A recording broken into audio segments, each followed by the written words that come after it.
रामानुजाय नमः। जय श्रीमन्नारायण। ओम नमो भगवते वासुदेवाय। श्रीमद्भागवत महापुराणम् प्रथमः स्कन्धः अथ तृतीयोऽध्यायः। कृष्णाय वासुदेवाय हरये परमात्मने प्रणतक्लेशनाशाय गोविन्दाय नमो नमः। सूत उवाच जगृहे पौरुषं रूपं भगवान् महदादिभिः सम्भूतं षोडशकलामादौ लोकाशिशिक्षया यस्याम्भसि शयानस्य योगनिद्रां वितन्वतः नाभिहृदाम्बुजादासीत् ब्रह्मा विश्वसिजाम्पतिः यस्यावयवसंस्थानैः कल्पितो लोकविस्तरः तद्वै भगवतो रूपं विशुद्धं सत्त्वमूर्जितं पश्यन्त्यदो रूपमदभ्रचक्षुषा सहस्रपादोरुभुजाननाद्भुतं सहस्रमूर्धा श्रवणाक्षिनासिकं सहस्रमौल्यम्बरकुण्डलोल्लसत् एतन्नानावताराणां निधानं बीजमव्ययं यस्यां सांशेन सृज्यन्ते देवतिर्यं नरादयः स एव प्रथमं देवः कौमारं सर्गमास्थितः चचार दुश्चरं ब्रह्मचर्यमखण्डितं द्वितीयं तु भवायास्य रसातलगता महीम् उद्धरिष्यनुपदत्त यज्ञेशः सौकरं वपुः तृतीयं ऋषिसर्गं च देवर्षित्वमुपेत्यसः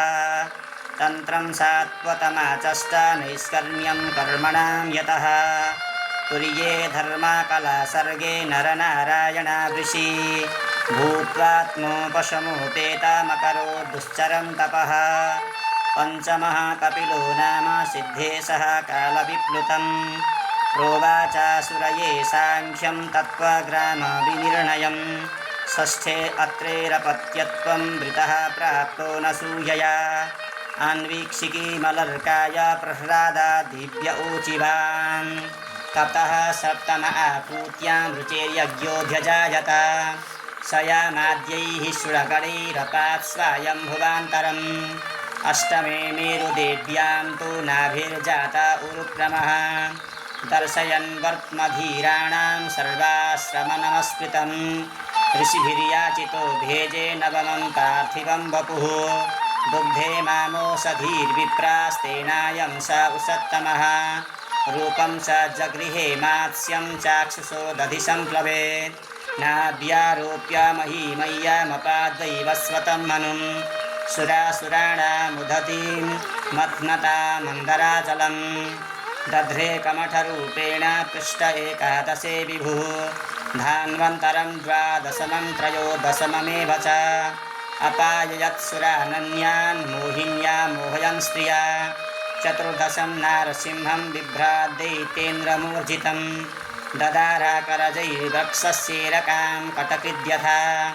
पञ्चदशं वामनकं कृत्वा गादध्वरं बलेः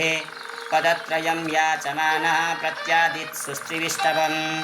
अवतारे षोडशमे पश्यन् ब्रह्मद्रुहो नृपान् त्रिसप्तकृत्वः कुपितो निक्षत्रामकरो महीं ततः सप्तदशे जातः सत्यवत्यां पराशरात् चक्रे वेदतरोः शाखा दृष्ट्वा पुंसोऽल्पमेधसः नरदेवत्वमापन्नः सुरकार्याचिकीर्षया समुद्रानिग्रहादीनि चक्रे वीर्याण्यतः परम् एकोनविंशे वृष्णति विंशतिमे वृष्णिषु प्राप्य जन्मनि रामकृष्णाविति भुवो भगवान् हरद्भरं ततः कलौ सम्प्रवृत्ते सम्मोहायासुरद्विषान् बुद्धो नाम्ना जनसुतः कीकटेषु भविष्यति अथासो युगसन्ध्यायां दस्युप्रायेषु राजसु जनिता विष्णुयशसो नाम्ना कल्किर्जगत्पतिः अवताराय संख्येया हरे सत्त्वनिधिर्द्विजाः यथा विदासिनः कुल्याः सरसः स्युः सहस्रशः ऋषयो मनवो देवा मनुपुत्रा महौजसः कलाः सर्वे हरेरेव सप्रजापतयस्तथा एते चां सकलाः पुंसः कृष्णस्तु भगवान् स्वयम् इन्द्रारिव्याकुलं लोकं मृडयन्ति युगे युगे जन्मगुह्यं भगवतो य एतत्प्रयतो नरः सायं प्रातर्गृणन् भक्त्या दुःखग्रामाद् विमुच्यते एतद्रूपं भगवतो ह्यरूपस्य चिदात्मनः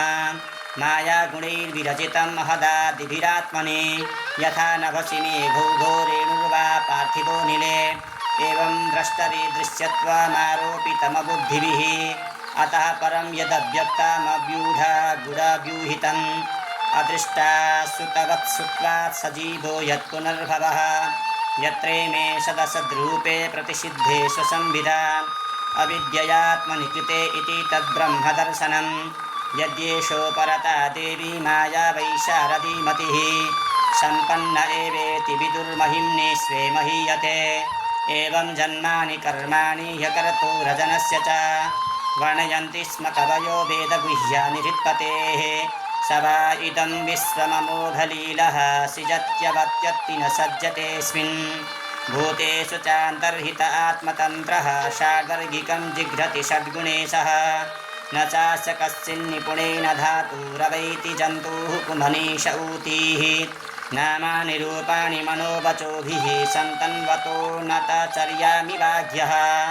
स वेदधातुः पदवीं परस्य दुरन्तवीर्यस्य रथाङ्गपाणेः यो मायया सन्ततयानुवृत्त्या भजेत तत्पादसरोजगन्धम् अथेह धन्या भगवन्त इत्थं यद्वासुदेवेऽखिललोकनाथे कुर्वन्ति सर्वात्मकमात्मभावं न यत्र भूयः परिवर्त उग्रः इदं भागवतं नाम पुराणं ब्रह्मसंहितम् उत्तमश्लोकचरितं चकार भगवान् ऋषिः निःश्रेयसाय लोकस्य धन्यं स्वस्त्यायनं महत् तदिदं ग्राहयामास सुतमात्मवतां वरं सर्ववेदेतिहासानां सारं सारं समुद्धृतं सतो संश्रावयामास महाराजं परीक्षितं प्रायोपविष्टं गङ्गायां परीतं परमर्षिभिः कृष्णे स्वधामोपगते धर्मज्ञानादिभिः सह कलौ नष्टादृशामी स पुराणार्को धुनोदितः तत्र कीर्तयतो विप्रा विप्रर्षेर्भूरि तेजसः अहं चाध्यगमं तत्र निविष्टस्तदनुग्रहात् सोऽहं वः श्रावयिष्यामि यथाधीतं यथामति इति श्रीमद्भागवते महापुराणे पारमहंस्यां संहितायां प्रथमस्कन्धे नैमिषीयोपाख्याने तृतीयोऽध्यायः। कृष्णाय वासुदेवाय हरये परमात्मने प्रणतक्लेशनाशाय गोविन्दाय नमो नमः। जय श्रीमन्नारायण।